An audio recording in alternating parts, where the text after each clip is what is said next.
Патувањето со деца е предизвик за сите родители. Тоа подразбира сериозно планирање и сериозна подготовка. Од една страна да се спакува се што е неопходно за детето како облека, што многу често подразбира пакување за сите 4 годишни времиња, и од друга страна да се подготви патната торба со лекови кои што се неопходни за одмор. Овие теми, како и новиот бран на COVID-19 и се поголемиот број на заразени дечиња, чии родители ги водат во амбуланти на преглед, се само дел од темите кои ги отвараме на редниве минути со нашата соговорничка. Велам добро утро за доктор Драгана Имал-Марковска, педијатар. Доктор Драгана, прв пат се гледаме во студиото 3, прв пат од 2019. Добре ни дојдовте, многу ми е драго што со физичко присуство сте ни тука.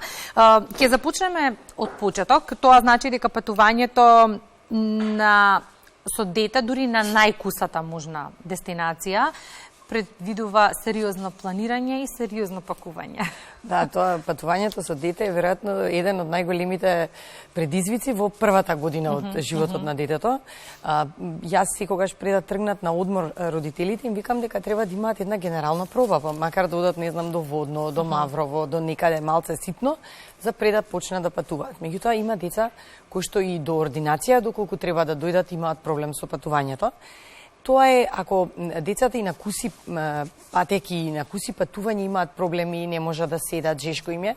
Прво на што треба да обезбедиме е соодветно транспортно место и средство за да можеме да го транспортираме детето. Ако е детето докај 7-8 месечна возраст, би било најдобро да се стави во кола во транспортер, а ако е над 7-8 месеци, тогаш може и во седиште да се стави, веќе има седиште од 0 до 25, соодветно наместено. Секогаш треба да запазиме каква е климата, да не е многу жешко, да не е многу ладно во колата, да не му е тесно на детето, ако особено тоа станува збор за патување на подолга релација. Ако треба едно дете да седи во седиште саат и пол, тогаш стварно треба да му обезбедиме услови да не му е тесно, да не е мрда, затоа што ќе се вознемири, ќе почне да плаче, па тие час и пол ќе личат на 3 и пол, можеби некогаш и подолго. Тоа е едно од веројатно најважните правила како би било. Исто така кога го планираме патувањето, дали грее сонце, од која страна грее сонце, дали мајката ќе седи до детето, ќе патуваат сами мајката и детето. Сето тоа треба да го испланираме однапред, за да видиме како ќе се однесуваме. Па еве и на пример, не знам, планираме да одиме на одмор и во најблиската, не е битно, дестинација.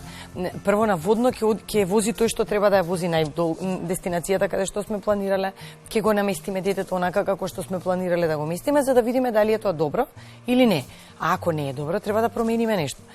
Дали тоа ќе биде да патуваме во време кога детето ќе спие, дали ќе патуваме, например, има деца спијат во кола, има деца кои што не спијат во кола, тогаш ќе ги обезбедиме условите да биде наспано убаво, да биде најадено, па ќе обезбедиме некои играчки кои што му се најинтересни и нема да му ги дадеме сите одеднаш.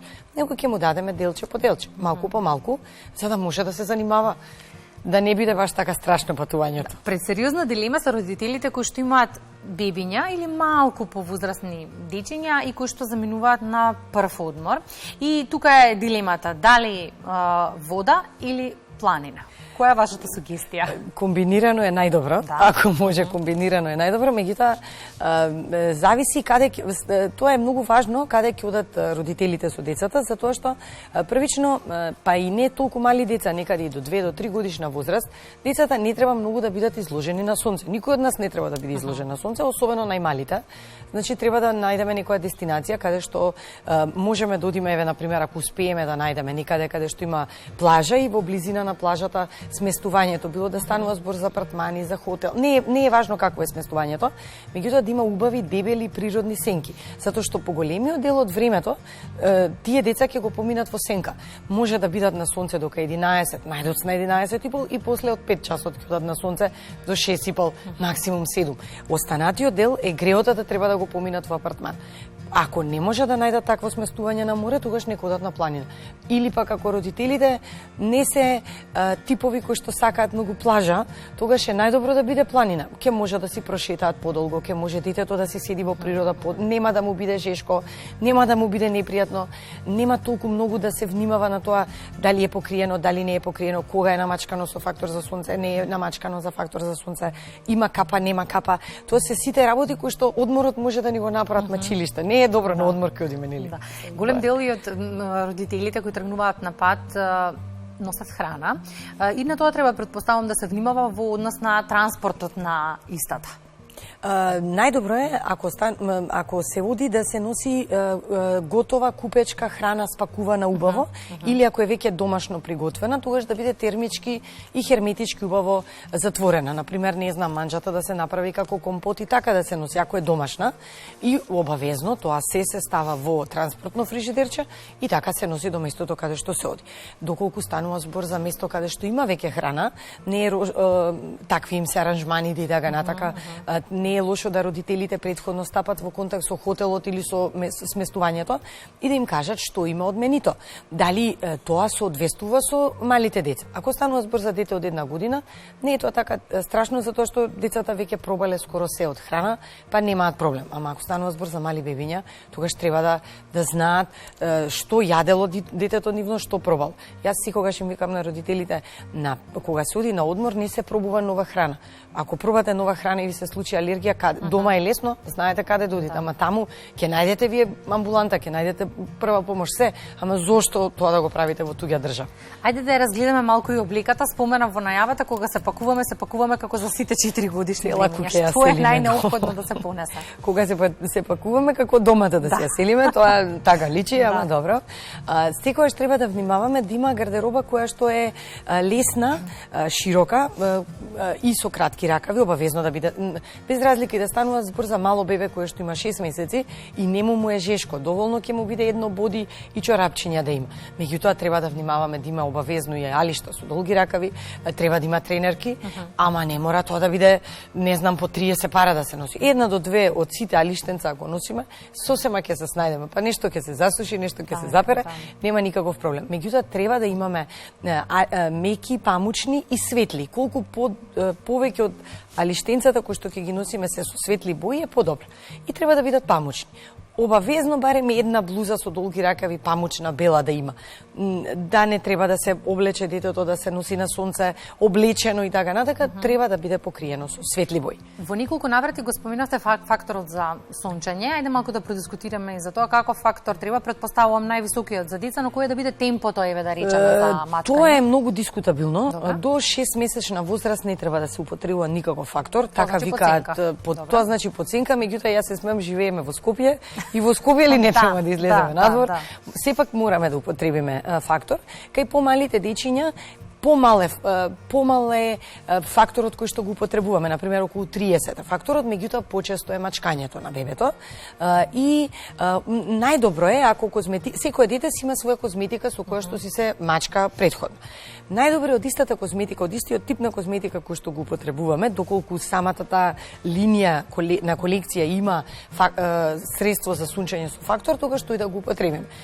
Без разлика и да е 50, и да е 45, и да е 30, секако тој е прилагоден, детска е козметиката, факторот е прилагоден за истото. Исто така важно е дали станува збор за водоотпорен фактор или не е водоотпорен фактор. Ако е водоотпорен факторот и покрај тоа што ќе го намачкаме бебето, детето, најдобро е уште во соба пред да тргнеме на плажа да го намачкаме за да има време да упие. Меѓутоа ако излезете вие на плажа во 7 са бајле, па и не е толку јако сонцето, не мора да го мачкате во 7, може да го намачкаме во 9. Нека види малце кожата витамин Д. Начинот на производство на витамин Д е преку кожата. Ние така создаваме самите витамин Д, а тој ни е важен за еден куп други фактори, меѓу кои што сега нели е најважно и најклучно имунитетот на детето. Треба да се запознае кожата. Сега негде кај 9 часот веќе ќе го намачкаме бебето. Зависно од типот, ако е фактор 30 ќе биде почесто мачкањето, на некој половина час до 40 минути, а ако е факторот поголем, тогаш може И морам да ве прашам на овие видеоматеријали кои што ги гледаме во моментот, децата носат комплетни костими за капање. Морам да ве прашам каков е вашиот став на оваа тема. Тие се уве протектив овие за сунчење, меѓутоа јас лично вака кога ги гледав пред да ги употребувам, многу ми се допадна и имам дома за моите деца. Меѓутоа кога им ги облеков на моите деца, сватив дека тоа не е баш така фино и практично. Многу се поти одоздола, не дише кожата во нив. Така да можеби овие се добри додека детето си игра малку на сонце. А кога ќе се бања во море, може да го извадиме, да го намачкаме суба фактор и да го пуштиме. Исто така, кога носиме такви костими за капење кои што се со фактор, тие се дебели и кожата се поти, ќе дехидрира детето. Треба почесто да го нудиме со вода. Така да многу добро личат, а не се баш практично. Јас веќе оваа година не ги ни употребив. Си стоја, си ги носев, транспортни ми беа од плажа до хотел и назад. Ги носев. Ги спакував. Убудите од инсекти се секојдневие, особено на летен одмор, и тука треба да внимаваме и да ги штитиме децата. Да, секаде оваа година има комарци, секаде има комарци наутро, има комарци навечер, има се. Освен комарци има и други типови на инсекти. Убаво е да можеме да ги мачкаме децата со средство за против комарци. Меѓутоа тука сега веќе се ни се една дилема според мене. Треба да ги намачкаме со фактор за сунчење, па треба да ги намачкаме со тоа за комарци, па само ли ќе ги мачкаме децата на плажа, требаше да ги носиме последно го проверивме, јас барем така мислам. Фала Богу, сега има алки за комарци кои што се приспособени, може да се стават на рака или на нога и детето не треба да го мачкаме. Барем преку ден така ќе обезбедиме заштита. Не викаме дека тоа е 100% на заштита. Нема 100% заштита од дубот, од некакви инсекти. Меѓутоа сега има после каснување од комарци или од инсекти одредени средства. Има средства за разладување како со разладувачки ефект. Има баш за против убоди од комарци. Мачкаме и гледаме како се. Не значи секој комарче треба го мачкаме. Ако видиме дека има некакво црвенило кое што би било мало, кое што би било големо, зависно од големината, различно е честотата на мачкање. Одењето на лекар на одмор, особено во странство, знае да чини многу, затоа најдобра опција е патничкото осигурување, но секако тука е важна и аптеката, односно лековите кои што ќе ги земеме со себе. Што треба да се одржи онаа турбичка за итна помош? Антибиотик сигурно не. Тоа е темата која што... А тоа е првото со што започнува. Така е, сите што дојдоа последниве неколку недели, антибиотик за на одмор, и јас секогаш ги прашувам кога ќе го дадете. Никој, ако е лекар, можеби на колешката ќе го дадам, ама на некој кој што не е лекар, и јас ако не сум лекар ќе одам на лекар. Така да тоа не е она што треба да го носиме. Меѓутоа секако треба да си имаме прва помош. Во таа турбичка за прва помош треба да има пробиотик. Не е битно кој. Нека биде важно е начинот, да речеме, има капки, има прашок, има капсули. Секој си го познава своето дете. Дали ќе земете вие капки пробиотски или ќе земете прашок, тоа зависи како вие лесно ќе му го дадете на вашето дете.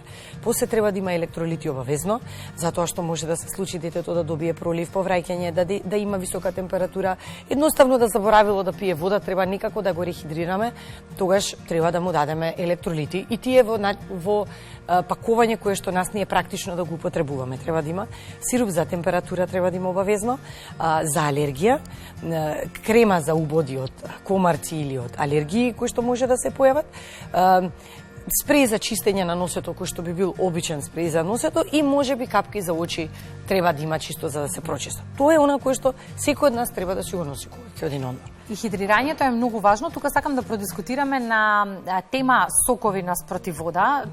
За тоа родителите многу често дебатираат, и од друга страна бебињата кои што пијат мајчино млеко, како со хидрирањето? Бебињата кои што цицаат им е гајле за се, си имаат храна и вода секогаш, секаде им е најубаво. Не треба дополнително? Не треба дополнително, меѓутоа треба почесто да ги нудиме да пијат, да цицаат. Сега ако не сакаат да цицаат, тогаш ќе им понудиме вода. Ако станува збор за бебе, ајде да ги така поделиме во категории децата. Ако станува збор за бебиња или за дечиња кои што имаат пелени, тоа можеме лесно да го контролираме дали пијат доволно вода, течност и не, затоа што пелената ќе биде мокра и ќе биде многу сува. Ако биде многу сува подолго време, значи нешто ни фали, треба да форсираме. Секако треба да форсираме вода.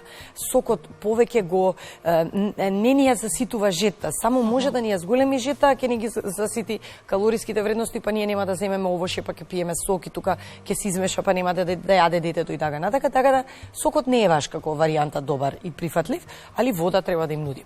Ако станува збор за поголеми дечиња, ако дома пијат децата некои си 200-300 милилитри вода, таму би пиеле 600-700. Секогаш внимаваме колку трчаат. Не се тие само на сонце, затоа што се на сонце па ќе дехидрираат, тие ќе си играат, ќе скокаат, ќе трчаат, ќе се забавуваат едноставно, треба да внимавам и често да ги нудиме. Сакаш вода, сакаш они ќе забораат. Нив им е гајле. и убаво им е, си играат, убаво им е, треба да ги нудиме. Сам тоа е многу важно да го правиме. Иако забележиме дека еве ден-два сме биле на плажа и детето ни е многу уморно. Ајде да одиме надвор да прошетаме, не ќе спиам. Тогаш треба да изфорсираме. Можеби иако нема знаци за дехидрираност, имате електролити со вас, половина од дозата предвидена за тоа дете, дајте му ја, може да или супа дајте му. Нека има во јадењето, во ручекот течност, супа обавезно. Убудите од инсекти или, не дај Боже, физичките повреди се видливи и тука знаеме како да реагираме, но што е со оние, да речеме, инфекции кои што не покажуваат директни знаци? Како да забележиме дека нешто се случува со детето и да реагираме? Што најмногу ни укажува? Различно ни е од секогаш. Добро. Детето ни е различно. Секоја мајка си го познава своето дете. Сите сме мајки, веројатно сите си викаме, утре ќе ми се разболи детето и сите ни се смеат, а тоа е вистината, затоа што знаеме дека се однесува различно. Не треба да се обседнеме со мерење на температура додека сме на одмор, него треба убаво да внимаваме. Ако видиме дека нешто не ни е баш цел ден детето решило денеска да лежи. Добро, може му е ден за одмор, ама треба да провериме да нема температура, да изфорсираме малце повеќе течности, да го одмориме. Ритамот на одморот треба да го направиме онака како што детето му одговара. Ние сме замислиле можеби да одиме на плажа далека 5 километри, ама може детето не може да изоди. Треба да го следиме. Најчесто еден од првите невидливи знаци, така да го крстиме, е покачувањето на температурата или почесто ќе кака или ќе одбива омилена храна. Ако нешто такво се случи, тогаш треба да бидеме внимателни и предпазливи. Што се случува? Најчесто е температурата. Сега, температура може да има и од сончаница. Таа е еден од најчестите работи кои што ја има. Колку и да се трудиме, некогаш ни се случува да го заборавиме детето во море, во езеро, во вода повеќе и тоа да ни предизвика знаци за сончаница. Тема која што мислевме ќе не одмине ова лето, но ковидот е секако актуелен. Последните бројки за жал укажуваат на голем број позитивни дечиња вратени што току од одмор, кои родителите ги носат на контрола. Какво е вашето искуство изминативе денови? Се зголеми драстично бројот. Лани почна во август новиот бран и траеше многу долго. Оваа година почна во јули и тоа не е очекувано за летниот период толку многу болни деца. Меѓутоа, ако минатата недела 1 на 10 беше ковид позитивно дете, сега веќе стигнавме до бројка 1 на 5, барем во нашата амбуланта. Тоа е голема бројка. И не случајно ве прашувам, бидејќи неверојатно туку првото нешто што кога ќе да знаеме дека дали детето на одмор надвор од зимјава е ковид позитивна, е страшна паника. Како да се однесуваат родителите, бидејќи треба да го земеме предвид и моментот дека престојот до државата, односно возењето или патот е Ама и не смеат, дури ако знаат дека е ковид позитивно детето во странство, они по правило не смеат да се вратат назад, станува збор за заразна болест, треба да почекаат додека заврши. Се враќаат. Ако смеат да се вратат, тогаш внимаваме, не тргнувате веднаш. Еве, не дај Боже, сте стигнале на одмор и има детето станува ковид позитивно. Немојте веднаш да тргнувате, паника да ве фати да се спакувате и да тргате дома. Почекајте да го видиме ритамот како ќе се движи. За среќа, овој бран до сега барем е со полесна клиничка слика. Да, децата имаат многу висока температура, ама освен висока температура и лесна кашлица, ништо друго нема. Тоа е добро. Значи имаме време 12 часа, 14 часа да стигнеме да видиме што ќе се случува. Прво треба да видиме на колку часови ни дига детето температура и тоа да го изменаџираме како ќе патуваме. Дали ќе му дадеме сируп, па 4 часа нема да има температура, па еве обезбедивме 4 часа ќе си одиме. Дали ќе видиме дали повраќа и тоа има врска. Ако детето ни повраќа по пат, тогаш имаме технички проблем. Не сме да повраќа, треба да нема температура. Малку првичната паника да ни помине, јас се смеам, земете воздух, пите вода, па ќе решиме се, пошто полека. Тоа е важно. Од аспект на доктор некако многу полесно одат советиве. Ние родителите психофизички се подготвуваме за секој летен одмор. Сите. И јас се спремам. И јас се подготвувам кога треба да одам на одмор секако. Благодарам многу за гостувањето во Македонија на утро. Се надевам дека советите се добредојдени и до некаде го олеснивме процесот на подготовка на. Благодарам и јас на поканата и јас исто така се надевам дека полесно ќе се спакуваат родителите. Благодарам уште еднаш.